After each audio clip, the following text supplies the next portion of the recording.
Welcome to Season 2 of the Good Market Podcast. I'm your host, Harry Cunningham. Each month, we hear from good people with great products, supporting exceptional causes, and making incredible impacts on communities around the world. Join us now as we hear another good story about impact that's happening right near you.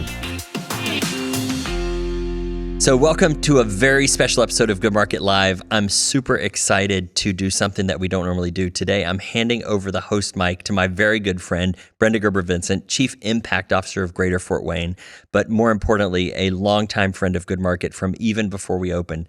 And I think Brenda's got some fun topics for us to talk about today, but Brenda, I'll hand it over to you. Thank you, Harry, and congratulations on your 2-year. Crazy. It's crazy how fast time has gone. I mean, it seems like yesterday to me. It doesn't seem like 2 years by any means, but at the same time, sometimes I feel like it feels like 10 years. For a long time. Yeah. I can remember going out to Jefferson Point, and it wasn't open. Obviously, it wasn't open. We walked past, and at that point, I didn't go in, and then was invited to come in during the build-out. Yeah. And I just remember how excited I was and how excited this community was for this new concept in retail. And it's been 2 years. It's wild. I mean, it does. It seems like yesterday. And I remember when you came and we hadn't met yet. Our mutual friend, Josh Raines, introduced us. And I remember when you came in and we got to tell you the story. And I think you were excited as we were right from the beginning. Well, being in economic development, I really have a focus on entrepreneurial, people who are entrepreneurs, people who are doing good, people who are starting businesses. It's the foundation of our community. So to know that you had a primary focus to really help entrepreneurs, to give them a platform for exposure and growth, I was all over that. Yeah. I can remember we were taking pictures outside of the store. I loved the concept of doing good. Thank you. I think that's the fun. And obviously, as you know well, when we started it, I wasn't yet an entrepreneur myself, although maybe I was, but we started it, in a different place than where the store is now. And I feel like I have such a stronger connection to all of my partners now that I'm actually getting to live and breathe the same way they do as an entrepreneur myself, or ourselves even. And I think we will always be that platform. That's what our job is. That's what our responsibility is, to be that platform. But I think equally exciting for me is the fact that Fort Wayne itself is such an entrepreneurial city. And there's so much support for young entrepreneurs and old entrepreneurs like myself and kind of anybody that has an idea. Not old. That's sort of the beauty of Fort Wayne, is that Fort Wayne embraces it and says, absolutely. They're one of our own. We're going to do it. And I'm not one of their own. I'm, new to Fort Wayne, relatively speaking, 5 years. But I feel like we've had a great opportunity to be embraced by the community as an entrepreneur, even though our job is really just the platform. Right. Well, you know what, Harry, I think back, and I'm very grateful to Vera Bradley for, number one, bringing you to Fort Wayne and the years that you spent building that brand, and then to have the vision. Can you share that vision? Sure. I mean, I know the story, but I want to hear it again, because each time you tell it, I get inspired by the fact that this was an idea, a thought that came to you. Yeah. It was, it's funny, the original idea is different from where we landed, and that's in part because of the people that I was working with that really said, let's keep going, but let's just shift a little bit this way or shift a little bit that way. Originally we were thinking about the Vera Bradley brand and the Pura Vida brand, and this idea that we would have, about a fourth of the space that could be flex brands that could come in, very different than what we were, although some similarities. And when we made the decision that it wasn't right to make it a Vera Bradley project, but more treat it as a research and development project, the idea behind it being purpose-driven came very easily. And none of us remembers exactly who said it first or how it came about. But I remember thinking, Vera Bradley has a breast cancer foundation that's done incredible work, $39+ million raised for breast cancer research. Pura Vida has about 30 charities they work with. And I thought, if we can bring these purposes together and bring other brands alongside us, I believe that people inherently want to do good, and it would give us the opportunity to give them a way to do good, doing something they're already doing. Right. I mean, people are already shopping. It's just a matter of how you shop and shop differently. I love that. And I do love your vision. And I'm just so happy that you were in Fort Wayne, Indiana, when you had this vision to start this concept. I truly am.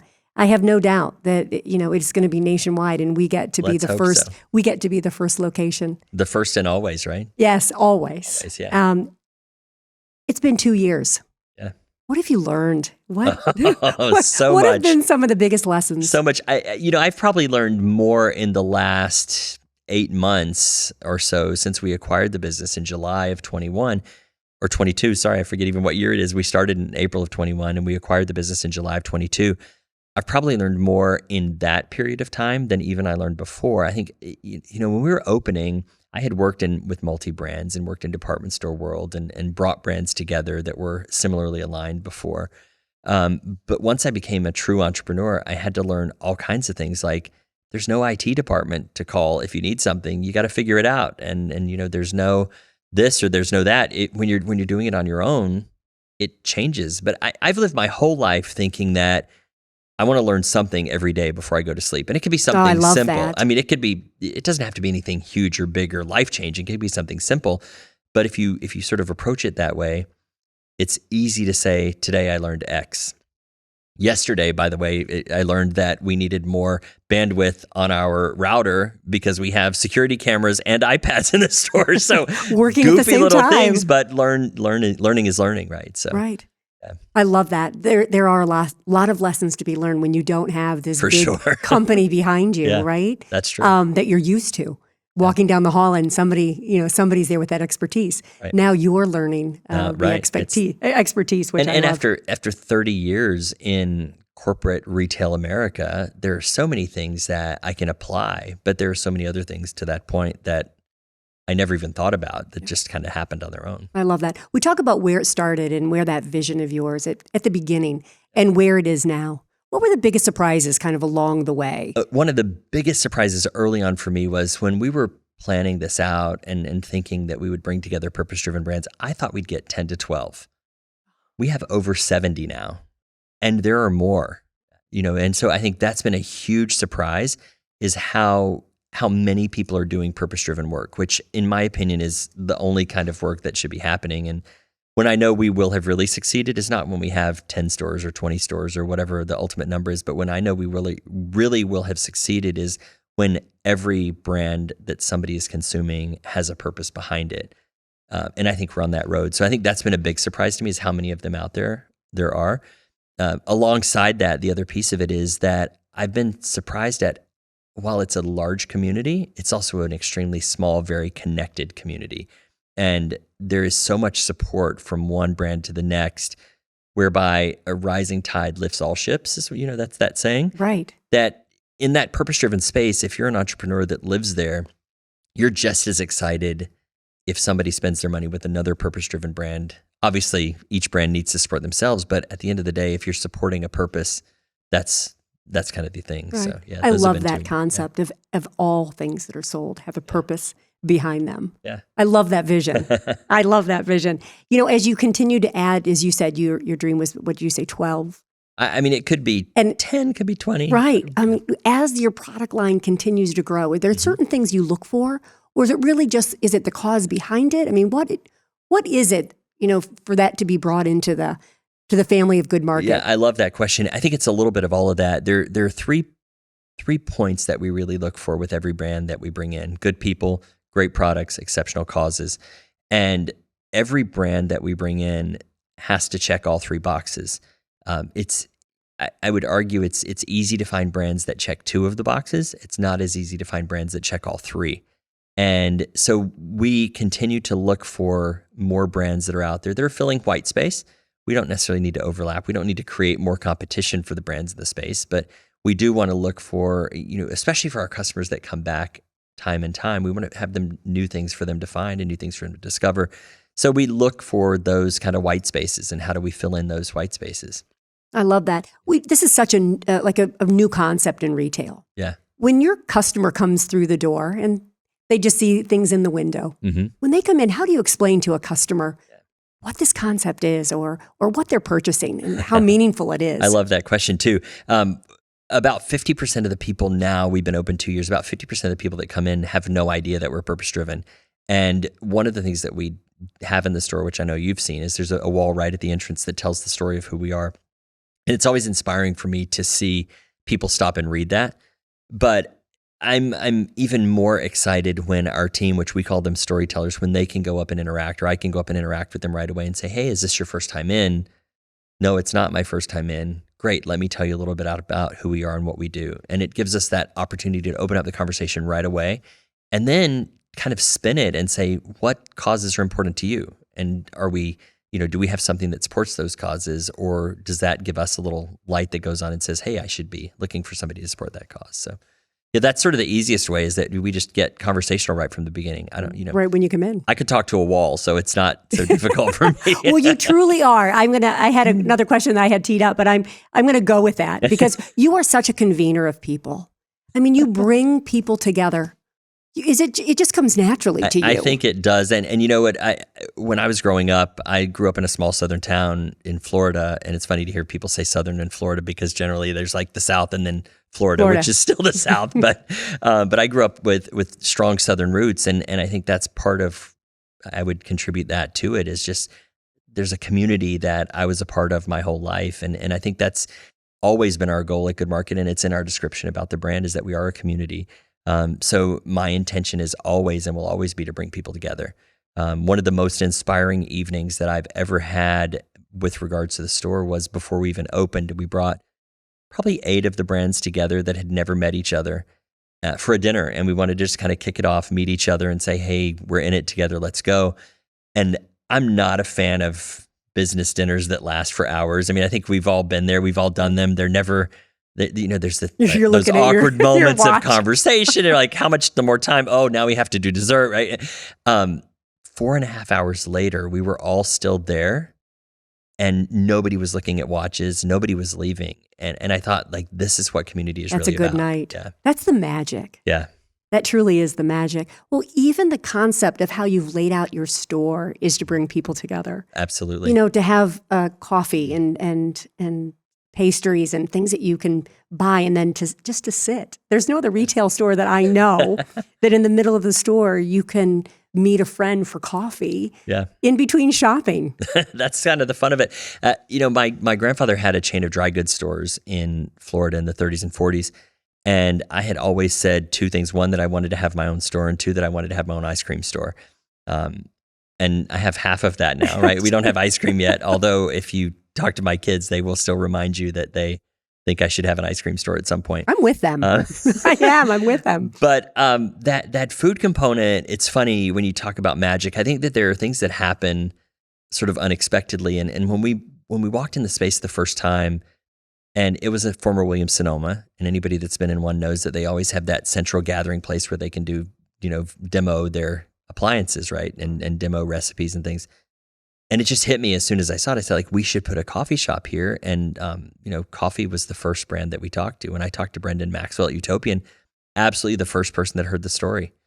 And I said, hey, this is what the idea is. And Brendan was like, yeah, let's do it. Let me help you. So he's a visionary. Yeah, he's a visionary. So I love that partnership from the very beginning. Yeah. But I will actually schedule meetings at goodMRKT. Thank you. I will, it's just a wonderful way to meet friends. And to have a cup of coffee and to look at products and just it's just that feeling when you walk in the door. It just creates that atmosphere of wanting to come together. I love that I don't want people to ever feel like you can come and just hang out. You don't need to come and shop. Just remember us when you do need to shop. But if you just want to come and have a meeting and have a cup of coffee, fantastic. Then we become the centerpiece of the community, which is what I really always have wanted, is a place that everybody feels like they belong there. Well, you've accomplished that, Harry. Thank you. Let's talk about products. Yeah. I have my goodMRKT earrings on. I have my Able purse that I brought. I said I was going to wear my Able slippers that I literally live in. But when I come into the store, I actually gravitate to some of the areas because I've become so familiar with the products. But I can tell you that when I receive a gift from goodMRKT, it means so much more. Oh, thank you. So much more than just having a friend go out and buy something someplace else, because I know it's doing good. And I can also tell you that the blankets, we purchased one. And we were excited about that, and it was on our couch. And I realized that my husband and I, every evening, were fighting over who got the blanket. Right. So we're a two blanket couple. Household. Yes. So we have those on the couch, and that's great. And every time I am thinking about that product, or looking at it from in the kitchen, I know that one went to a homeless shelter. Right. Talk about that. Yeah. How many blankets have been donated to now homeless shelters because of you? Because of us, over 2,000 now, which is an exciting number. It's been inspiring, and I think we have a sign in the store that talks about some of the good that the community has done together. And it's a little bit out of date because it was before the holidays, but now we're over 2,000 blankets that have been donated to shelters, and most of those right in Fort Wayne, right to the rescue mission in Fort Wayne, Incredible. which is exciting. But we also, part of the beauty of what Sackcloth and Ashes does is they work with shelters all over the country, over 500 shelters everywhere. So when you come in, if you happen to come and visit us from North Carolina, you can leave your zip code. I don't know why I picked North Carolina, but you can leave your zip code and one will be donated in your neighborhood. So I think it's such a powerful story that you can really bring that giving direct right home with you. Right. We talk about the products, but it's more than the products for you. Mm-hmm. I know that you have developed deep relationships with your entrepreneurs. Talk about that. Yeah. It's been, I love meeting people and I love hearing stories, and I equally love telling stories, hence the reason we have the podcast. I've absolutely met friends that have changed my life because of hearing their stories and because of what they've done and how they've been able to inspire me, and people that I never expected to meet. And from all over the country. I mean, I say Portland to Portland and Detroit to Dallas and kind of everything in between, but not just there. There are people that are doing work all over the world and people that travel all over the world. And I get to, I get the honor of telling their stories and hearing their stories from them firsthand. And I pride myself on the fact that I do know every founder, even if it's only one or two conversations of every brand that we have. But I think because of that, it makes my responsibility to them tenfold that we're doing the right thing for them. Which is just, when I hear your story, I'm just in awe, Harry, from this vision to execution. And now when I hear you talk about your relationships with the founders of these products and then beyond, the good that it's doing with, like our example of the rescue mission. We're lucky. Here in town. I mean, it's full circle, lucky. Right? It is. And it's absolutely. Bringing people together to do good. When you look into the future, what does that look like for you? There's a few things. One, I think it was our partners at Farmhouse Fresh that said it, that they feel like we, and I don't want this to come across the wrong way, but they feel like we should be like Walmart. We should be on every corner of every city in the country. Gosh, would we be lucky to be able to have that happen? I think short term, we'll look for another store this year, hopefully, and then a couple more next year. We need to grow, but we need to grow smart. And I think that there is an opportunity for us to bring this story to more communities, because I do believe that, like I said earlier, I think people inherently want to do good. They just sometimes may need some help in knowing how to do it. And everybody doesn't want to volunteer or doesn't have the ability to volunteer, but everybody does shop and does have personal things that they need. So if we can keep getting that going to them, that's going to be part of it. The other piece, I think, with regards to the good media, what we call good media, which is our podcast right now, I think there's tremendous opportunity there to just get the word out more and share the stories more. So whether or not you're shopping with us almost isn't as important as how you can shop and how you can help. So we're going to keep growing that via our podcast. Maybe we'll get some video up and kind of keep going from there. Yeah. Well, I will tell you that a great place for that information is your website. Oh, thank you. You have a wonderful website. Thank you. And there's just so much information on the different products, the doing good, Mm-hmm. Again, how many resources or how many people that you've helped. That's really impressive when you go there. I really encourage listeners to go right after this podcast, to go right to the goodMRKT website and really familiarize themselves with not only the vision, the concept, but then, the extreme scope of the entrepreneurs. They're from all over the country. All over, yeah. They're just not from Indiana. I mean, as people, this is your first store. That's right. But the scope of the product is wide. Can you talk a little bit about your demographic or where you're drawing people from? For sure. And I think a couple things. One, just on the website too, one of the things that I felt was really important at the beginning was that we also put help and resources information on the site. So if somebody is struggling and they need some help, they can also find that information on our website. So, the website is sort of the anchor piece to the media, right? It's not just about retail. We have retail on there, but it's also about the good that we're doing. There's the blog that are on there. With regards to the demographics, and I would be, prior to doing this, I would be on the other side of the fence saying there's no way that could be your demographics. But on this side of the fence, I'll tell you the beauty of the brand is the demographics are exceptionally broad. And we can have people that are 5 years old shopping in there alongside people that are 85 years old and both feeling super comfortable. And there's no regard to race or religion or socioeconomic status. And that's by design. I wanted everybody to feel very included when they were there. So we intentionally stay very inclusive in our approach, and that demographic is very, very broad as a result, which is exciting. I mean, you've been in the store, you can see somebody, a mom and child in there. You can see two women after work, or a man shopping for a gift or whatever. That's kind of the beauty of it. I wanted it to be something that everybody could feel comfortable when they're there. And I think we've accomplished that. I love that. I will share that my son is staying with us just for a few months. He's moving from New York to LA, and he needed a baby gift. And he came home and he brought one of the baby gifts from goodMRKT. Cool. And I said, their store's closer to us. And he said, no, Mom, it was worth me driving to goodMRKT to buy a gift that I knew that would help somebody else. He was buying that gift for his niece. And I was so impressed by that. I didn't prompt him. I didn't say go to goodMRKT. He went on his own. Yeah. And I was just so impressed by the fact that he knew how important that was, not only to me, but how important it was to him to make the extra effort to go to goodMRKT to buy that product. It's and fun it wasn't for about me. the product. It was that. about what the project product was going to do for someone else. It's fun for me to have people that are from Fort Wayne that when friends or family come to visit them, they come in and they'll say, we're not from here, but I'm visiting so-and-so, and they said we had to come in. And I love that. And it reminds me back to our opening weekend, 2 years ago.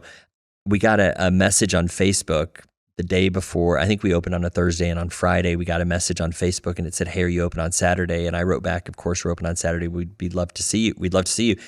And the woman wrote back and she said, we're driving from somewhere 5.5 hours away. And I thought, would I drive 5.5 hours away to go shop? I don't know if I would, but she did. And on Saturday morning, I guess it was late morning, she showed up and she said, I'm the one that reached out and said, we're driving 5.5 hours just to shop. But exciting to know that people were coming to see what we were about, but also exciting to bring people into Fort Wayne. Absolutely. Which, and I remember you and I talked early on about us being regional and looking for local brands, which that percentage has gone down as we've added more brands to the mix. But that's sort of my challenge to the Fort Wayne region. Entrepreneurs, come find us. But we talked about local being kind of that 4-state region: Indiana, Illinois, Ohio, Michigan. And I think that's how you all approach it too. Is that same kind of region. And we absolutely look at regional, and we even pull in Ohio and Michigan. I mean, because we're up here in the Northeast corner. Yeah. I mean, we do look at regionalism. Okay, so we're celebrating 2 years. Yeah. 2 years. What are some of the special events that you've hosted over the past 2 years? Oh my goodness. I would love to hear about some of these. Some really fun ones. And we have some really fun ones coming up too. But I think there have been some really interesting ones. A couple come to mind. One of the first ones we did was with Ranger Station. And the founder of Ranger Station is a drummer. And he was actually on the road before he founded the company, traveling. And he plays drums. And he came up and we did a bourbon tasting. And he did an acoustic set with a couple of local singers. And it was just kind of a fun, I think we had 75 people. It was packed. To the conversation earlier about demographics, it was a broad mix of people, which was beautiful. That was kind of one of the early fun ones. Another one that was really inspiring to me was this past October. We did one with the Bear Bradley Foundation for breast cancer, and we brought a breast cancer survivor, a medical oncologist. We brought in 2 of our partners from one of the brands and the executive director, Stephanie Shaley, our good friend Stephanie. Yes. And we did a panel discussion talking about breast cancer research and advancements that have been happening. So I think that diversity in events is always going to be what we're about. But we've done things like at the holidays, we did come in and decorate a gingerbread cookie, and we've done wreath making classes, and we have some fun plans coming up for some more classes and things that can really just make us that hub that we've always wanted to really drive home. It's like doing good on top of good, on top of good, on top of good. When I hear and having fun while you do it. And having fun, and again bringing people together. Yeah, I mean, I think that we're losing connection, right? I think that we've gone through a lot as a country, and we're still going through a lot as a country. And when I hear your fresh perspective, when I hear you convening people, when I hear you doing good, it inspires me, Harry. Thank you. It really does. I know that you always turn the spotlight on others. That's just kind of who you are. Yeah. But if you had to just kind of like talk about what this means to you, can you sum that up? I mean, can you even talk about what it means personally to you to see this vision go from vision to concept to impact? It's not an easy one, and I think about it a lot. Like I said, I always wanted to have my own store. I don't think we get to always pick when things happen. I think that things are given to us when it's time, or when we might or might not be ready. But I think for me, there's a couple things. One is, it was pretty crazy when we had our pop-up in New York City. And I think a lot of people that know me know that our logo is my handwriting, kind of an accident that happened. And it was super inspiring for me to see that sign go up in New York City, which is what I would consider my home, my second home, my third home, whichever way you want to look at it.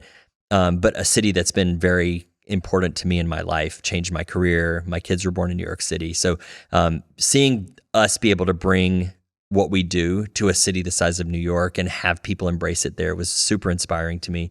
I think as I think more from the day to day, it's exciting to see people embrace it. And it's exciting to see people love it and know that we are giving 2,000 blankets, and we are getting weeks and weeks and weeks and weeks of clean water, and we are keeping pesticides out in the environment, and we are keeping women employed that have come out of compromised situations, whether that's in Ethiopia or Nashville or Mississippi. I think those are the kinds of things that they hit home to me sometimes, and it's kind of overwhelming to think about, but overwhelming in a good way, not overwhelming in a bad way. And I think that's sort of the story that I like to shout the most is, look what we've done together. Mm. Again, that's just it's just who you are. It's that together piece. If there's any misconceptions about what you do or about GoodMRKT, what would they be? Are there any that? I don't know that there are any. I think that there's certainly an opportunity that people could have said, certainly when we were at Vera Bradley, when we were part of Vera Bradley, that we were greenwashing or doing this for the marketing. We aren't, we never have been, and we never will be. That's not what we're about. So I think that could have been a misconception early on, but I think we've proven that wrong, hopefully. So outside of that, I don't think so. I think, we said early on that we wanted to be able to do things impacting locally and impacting globally. And I remember back to the summer of 21 when we planted marigolds out front, and then we brought the kids in from the Boys and Girls Club and had them learn how to make dye from the marigolds, and they tie-dyed shirts in the store.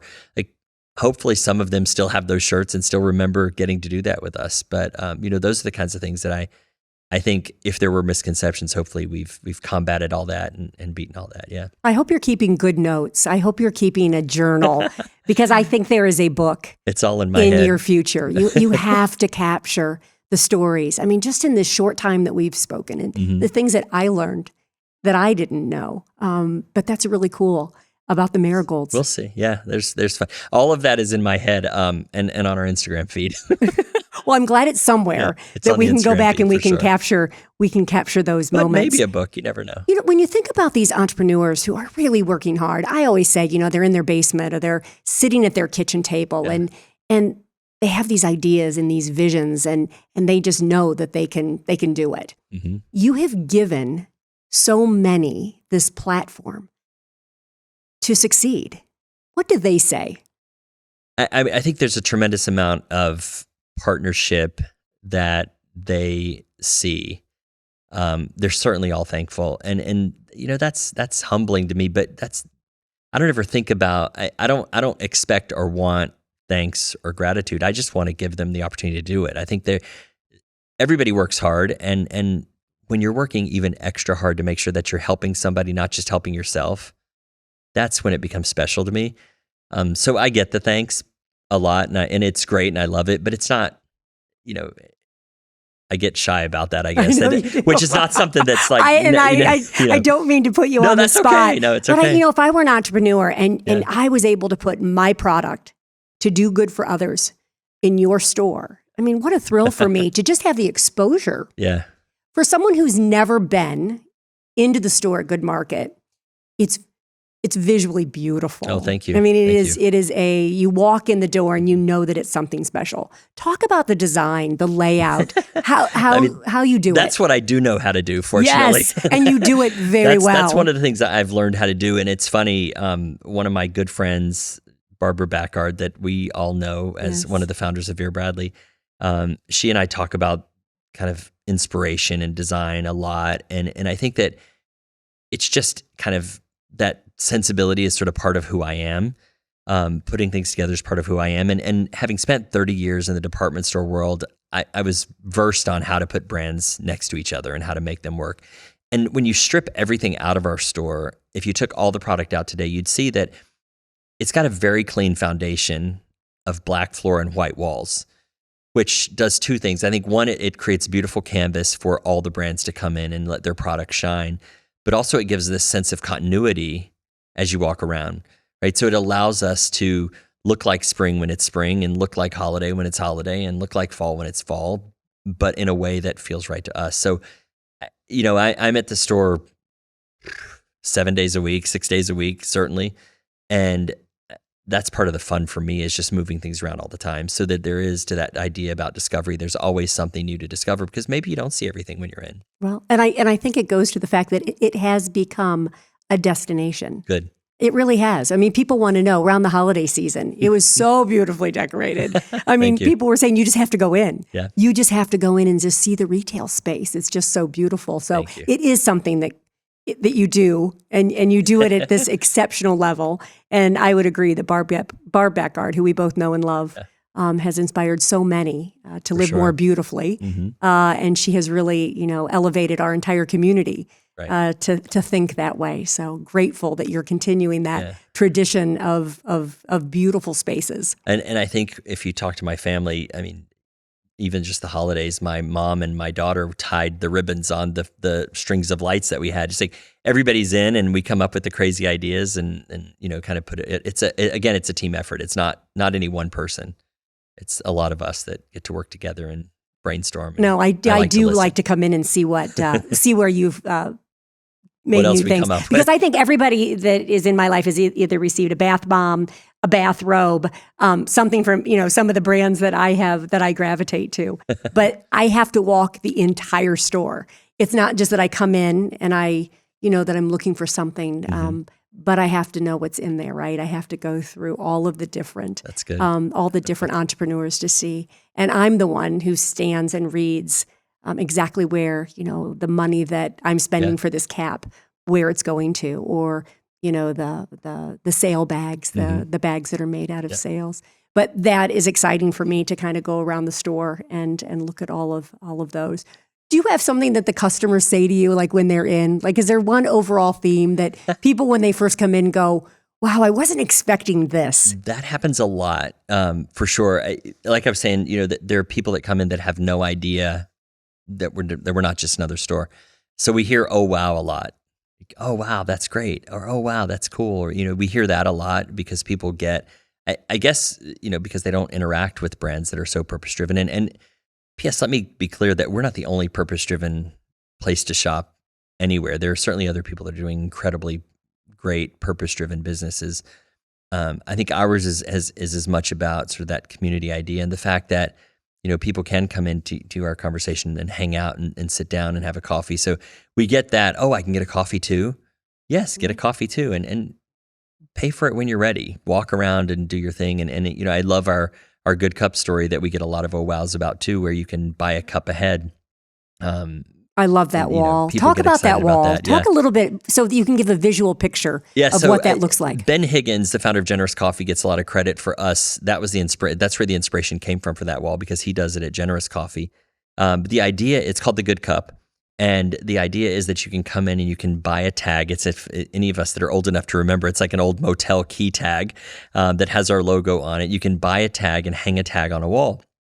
And then somebody later, whether they're having a bad day or a good day or just want a cup of coffee or whatever that might be, can come in and redeem that tag for a cup of coffee. So it allows you to buy ahead, but for somebody you don't even know, which is very much aligned with the help that we're doing in the store. How many of us can say that we know somebody that's homeless that's gotten a blanket? Not many people, right? How many of us can say we know the woman in Ethiopia that's making leather bags? Not many of us can say that, but it's just another way to give good, pay forward that's not connected to anything, necessarily super tactile. It's just like a cup of coffee.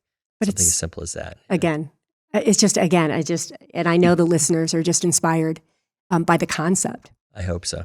In this age where there's more and more online shopping, we talk about, going to Amazon.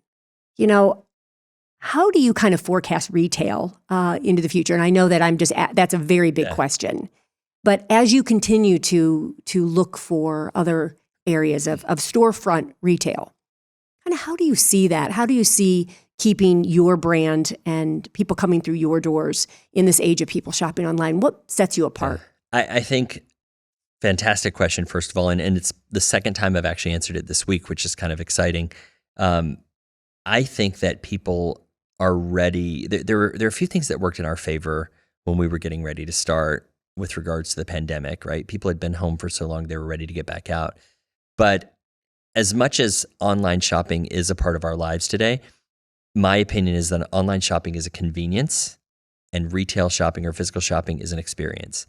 And when you come into the doors, walk through the doors, or if you're sitting outside, we have tables outside. If you're sitting outside, you're part of the experience and you get to be part of the community right away. And would you say, is there an Amazon community? I don't know that there really is. I mean, No. They shut down their Smile program, which is shocking to me that they would shut that down. But that was probably the most community that they had. And listen, no disregard to online business. I use it myself, but the experience that you get when you walk through our doors, you can't get sitting on your sofa at home with your laptop. And so that's really what we will always be true to. I absolutely love that answer. And I had no idea where you would go with that. Yeah. But you're absolutely right. I don't think I've taken the time to think about the fact that when you go on Amazon, there's no community. Yeah. It's just a transactional. And when you come into goodMRKT, it's like There's a community. There's a community. Yeah. And it's a community that you've created, that it's not just you come in and shop. I mean, you can spend time in goodMRKT because you're going to run into friends. You're going to learn a lot about what's going on, but also is that, you're creating that environment where you're connecting people that you've done that so well. Well, and that's the fun for me too, is that you talk about running into friends. Now that I'm getting to spend so much time in the store, there's so many more people that I know that come in and regulars. And one of our friends, Patty, who has become a friend, is a regular. She's in with us 4 or 5 days a week. She does yoga and comes over for her cappuccino. And I know exactly what her drink is when she walks through the door. And there's a guy that works at Trader Joe's in the mall with us, and he comes in, he gets the same drink every time. We've gotten to know him. So I think this idea that we've built up our own network of people, if I had a fear about going to other communities, that's going to be the biggest one, is that I'm not going to know people in other communities as well as I know them here. But I hope our stores do. But you'll create it. Yeah. It's our own cheers. So, yeah. And you're going to create that. And I think I mentioned this earlier in the podcast. We're becoming an isolated nation. We're becoming like communities where people don't know each other anymore. People don't know their neighbors. They don't know the people down the street. Right. It's amazing to me to think about that you're creating an environment where you're bringing people together to create intentional community. And I think intentional is the word there. You're very intentional about your vision, about how you're executing your vision. 100%. So when you look at that and we talk about these other stores that you're looking at other cities and you say, well, I won't know those people. It's yet. Right? I'm sure you'll be just as beloved and welcomed into those communities as you are Let's here. hope. Harry Cunningham is famous in Allen County and Fort Wayne. And I think it's also who you are. But it's what you've been able to accomplish in a very short amount of time. Do you think about all that's happened in the 2 years? It's a little overwhelming sometimes, but I'm such a forward person. I'm not a backward person. So I like to think about what's next, and embrace the things that we've done and get excited about the things that we've done, but also think about how much more we can do. Right. And what does that look like? I'm gonna make you expand on that. Walk that out a little bit. So I think bringing our community to other cities is going to be part of that, right? And then thinking about how do we connect each one of our communities ultimately, whether it's through our media piece, whether it's the podcast or the blog or whatever that looks like. As far as vision goes, I would love for us to take the podcast and continue to grow it. But also if we think about the blog, like how do we get people to actually write blog posts for us versus us writing them? So I think that's something that we could look for in the future. And then just kind of see where it goes from there. I think I've never been accused of not having enough ideas. I mean, my biggest problem is making sure that we execute on them the right way. Back to Barb's reference, ready, fire, aim is kind of how I live my life. And that's sort of how we're going to approach it. And we kind of see where we go first. Well, if we use this podcast for some actionable items for those listening, what would it be? Would it be writing a blog? Would it be, tell me what that looks like for anyone listening when they quit listening to this podcast today. What can they immediately do to further the mission and awareness of Good Market? I think I would start, because maybe they're riding in their cars when they're hearing it, I'd start by listening to another episode and start hearing the stories and learning the stories of the work that the founders are doing. And not me, the founders of all these brands are doing. And I think if you can hear that work and then share that work, that's huge. And that's going to make an impact, and it's going to make other people think differently about how they shop and when they shop. But certainly from there, writing the blogs is a great one. But then come and shop, come and meet us, come and see the community that you can be a part of. And know, just like the mural says outside, painted by one of Fort Wayne's own, Julie at the Hedge, you belong here. Come and be a part of it. Which is also a great backdrop for pictures. There are more people. Julie's so talented, and I love that mural. It's a great, selfie photo backdrop. We were doing that before the store. Yeah. And huge thanks to our partners, the developers of Jefferson Point, for embracing that and realizing that needed to be. I mean, that's they get credit for that, because we had the idea for doing it, but then if it weren't for them saying, yes, you can paint on our wall, how many people will let you paint on their wall right away? And they didn't know what we were doing. They said, yeah, go ahead. But I think you've pushed the boundaries on a lot of things. I think if I had one theme to Harry Cunningham and your vision is there is no roadmap. No. You're creating it as you go. And I don't have a lot of fear, Brenda, either. I know, which is a beautiful thing as you continue to do this work. I can't wait. I want to come back in 2 years. And I want to celebrate the 4-year mark. And I can't wait to see what the milestones are, what cities you're in, how many other entrepreneurs that you are showcasing, their products, how many people around the world are being helped by your efforts and your vision. So I'm glad that you gave some actionable items for those people who are listening. For sure. Now, just to add some clarification, when we say go into the store, can you also shop online? You can shop online, yes. Talk about that a little bit. For those people who don't have the luxury or benefit of living. Or live somewhere else, Yes, live someplace else in the country. Or you can call the store, but absolutely you can go to goodMRKT.com and shop online from anywhere. We only ship in the United States, so you can only shop. You can shop anywhere, but we can only ship to the United States right now. I'll say right now. But that's certainly one. Or you can always call the store. I love that. Do that one more time. It's goodMRKT.com. That's perfect. And I do pop on. I do want to see the new products and services. We keep them on there. So, but don't wait till 2 years. Come back next year. No. Well, anytime you invite me back, all the time. I will absolutely come. And I am a regular, as you know, visitor to Good Market. I believe in what you're doing. I'm inspired by what you're doing. And I do want every single person in this country to know what you're doing. I really do. It's just like I said before, it's good on top of good on top of good. And I know you're saying, I'll let you end our podcast with what you say all the time. Let's do more good. Let's do more good. Let's do more good. Yes. I was thinking specifically of good people. Great products. Exceptional causes. And I think that sums it up. Yeah. Congratulations, Harry. Thank you, Brenda. On 2 years already of Good Market. and many, many more to come. Many more. Thanks so much. I appreciate you taking the host mic today. Oh, it's been a privilege to get to interview you today, Harry. Thank you. Thank you for all you do. Thank you for joining us for this episode of the Good Market Podcast. A new episode will drop the second Tuesday of each month, so make sure you subscribe wherever you're listening. Give us a like, a follow, and a share, and please leave a review so that we can reach even more people and grow even more good. Tune in next time to hear more stories from good people with great products supporting exceptional causes. We'll see you next month.